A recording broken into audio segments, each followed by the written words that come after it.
안녕하세요. 대업에서 조선부터 방산 또 에너지 관련된 업종을 담당하는 멘토 황대근입니다. 오늘은 현대임스 함께 살펴보도록 하겠습니다. 현대임스 같은 경우에는 신규 상장되고 나서 이 주가가 대략적으로 29,000원까지 상승한 모습을 보여주었다가 그 이후로 하향 모습을 보여줬습니다. 2배 이상 빠진 모습이었는데 최근 들어서 다시 한번 이 상승에 대한 의지를 보여주고 있는 상황입니다. 최근에 이 시장에서 이 조선업을 굉장히 주시하고 있죠. 이 정치적인 이슈부터 해서 뭐 신조선가 지수, 뭐 중고선가 지수, 유가 같은 측면도 모두 이 조선업의 긍정적인 시그널을 보여주고 있다. 또 철광석 가격도 하락을 하고 있습니다. 이 전반적으로 업황적인 측면에서는 굉장히 좋은 모습이다라고 설명드릴 수 있습니다. 이 결국 현대임스 같은 경우 현재의 가격 구간이 대략적으로 18,500원 정도에서 형성이 되고 있는데 이 상승을 위한 발판, 이 가격 안정화를 통해서 다시 한번 재기를 바라보고 있는 상황이다라고 설명드릴 수 있습니다. 자, 이 부분을 위해선 수급적인 측면이 굉장히 중요합니다. 특히 연기금과 사모펀드가 중요하게 작용할 텐데 언제 한번 다시 수급이 들어올 수 있는지 파악을 해보고 이 전쟁이 지속되고 있는 그런 상황에서 리스크를 먹고 간다라고도 표현할 수 있을 것 같습니다. 이런 자세한 내용을 진행해 보겠습니다. 그리고 앞으로의 가격적인 측면, 이 기술적인 분석을 통해서 이 기업의 향후 방향성까지 파악해 보겠습니다.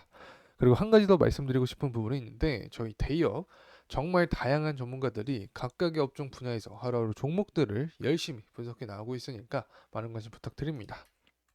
우선 정치적인 측면부터 살펴보도록 하죠. 중국과 미국의 정치적인 관계입니다.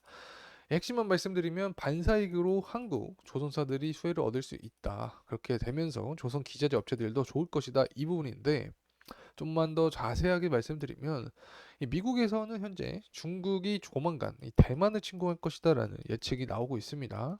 그렇게 되면 미국과 중국의 전쟁으로 번질 수 있게 되는 거죠. 자, 문제는 전텀입니다. 현재 미국은 이 국내 법으로 이 군함을 외국에서는 만들지 못합니다. 따라서 미국 내 조선사에서 군함을 만들어야 되는데 이 중국 조선업의 가격 경쟁력 때문에 이 미국 조선업이 또 위기에 빠져 있습니다. 이 미국 조선업이 몰락하면 이 전쟁 시 군함을 또 만들 수 없게 됩니다. 자, 이게 미일 태평양 전쟁을 한번 살펴보게 되면 미군의 이 함대 피해가 굉장히 컸었죠. 하지만 결국에 승리를 하긴 했습니다.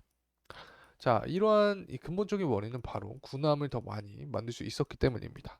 지금 상황은 반대죠. 중국 조선업이 강하기 때문에 이대로 가서 전쟁이 나면 미국은 장기전에서 중국을 이길 수가 없게 될 수 있다. 자, 이렇게 말씀드릴 수 있고, 때문에 반도체부터 2차 전지, 자, 이 부분과 마찬가지로 이 조선업까지 이 중국을 견제하기 시작한 단계다. 자, 이렇게 설명드릴 수 있습니다. 그래서 이 부분은 분명히 장기적인 재료로서 우리가 끌고 갈 수 있는 부분이죠. 자, 이제 수급적인 측면 살펴보도록 하겠습니다. 현재는 뭐 연기금과 사모펀드는 매집하지 않는 모습, 외국인과 기관은 매집하는 모습을 보여주고 있습니다. 결국에는 핵심이 되는 부분이 바로 이 두 부분일 텐데, 이 사모펀드 같은 경우에는 49인이야 소수 집단이죠. 자, 이러한 이 소수 집단에 돈이 들어오기 위해서는 확실한 재료성 이슈가 존재해야 된다. 혹은 이 산업이나 기업의 성장성이 확실해야 된다라고 설명을 드렸습니다.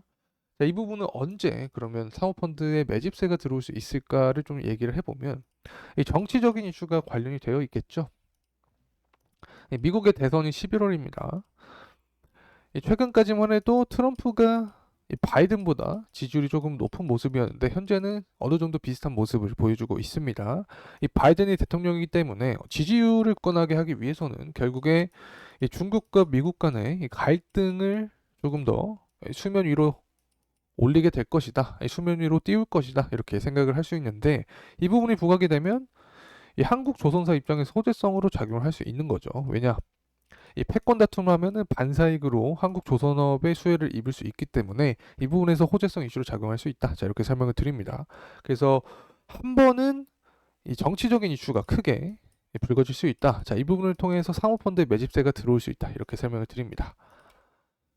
자, 이제는 유가적인 측면을 좀 살펴보도록 하죠. 자, 유가 같은 경우 최근에 좀 많이 상승을 했습니다. 특히 주목해볼 이슈가 존재를 했는데, 우크라이나가 이 러시아 정유소를 공격을 했다. 결국에 이 공급이 차질이 생기면서 유가가 상승하는 모습을 보여준다. 자, 우리가 생각했던 그대로 진행이 되고 있습니다. 특히 제가 23년 말부터 24년 초까지 어떤 말씀을 드렸냐면 유가는 수급 여건을 고려했을 때 23년보다 타이트해지면서 24년 같은 경우 상승할 가능성이 높다라고 설명을 드렸는데 이 부분이 유효하게 작용을 하면서 현재 조선업 훈풍을 이끌고 있다. 자, 이렇게 설명을 드립니다. 이 성과지수도 마찬가지로 상승을 하고 있죠.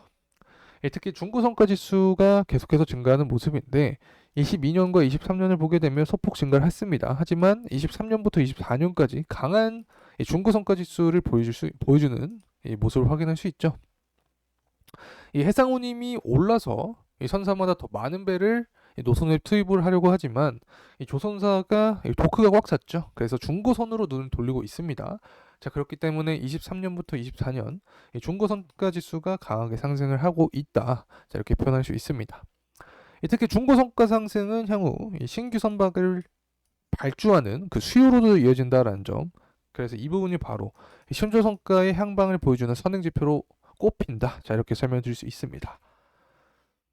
자, 이제 원달러 환율을 좀 살펴보도록 하겠습니다. 환율 같은 경우에 상승하게 되면 국내 증시에는 좋지 않죠. 자, 왜 그러냐? 이 환율이 상승하면 결국에 미국으로 돈이 다 쏠리게 됩니다. 그래서 국내 증시에 있던 자본금이 이탈하게 된다. 그래서 국내 증시 하방 압력을 할 수 있다. 이렇게 설명드릴 수 있는데 이 조선업 같은 경우에는 이 수주 산업의 특성상 환율이 상승하면 긍정적으로 작용을 합니다.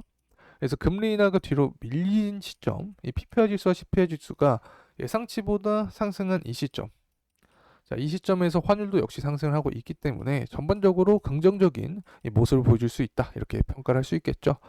이 PPI 지수 같은 건 생산자 물가 지수입니다. CPI 지수는 소비자 물가 지수고, 이 원자재 가격, 특히 유가가 상승하기 때문에 이 PPI 지수도 상승하고 결국에는 이 생산자 물가 지수, 즉 생산자가 비용이 더 많이 들기 때문에 생산하는 데 되는 비용이 많이 들기 때문에 이 소비자에게 판매할 때 당연히 비싼 가격에 판매를 하려고 하겠죠. 그래서 소비자 물가 지수도 상승하는 모습을 보여줬다. 이 부분 때문에 금리 인하가 뒤로 밀렸다. 이렇게 표현할 수 있습니다.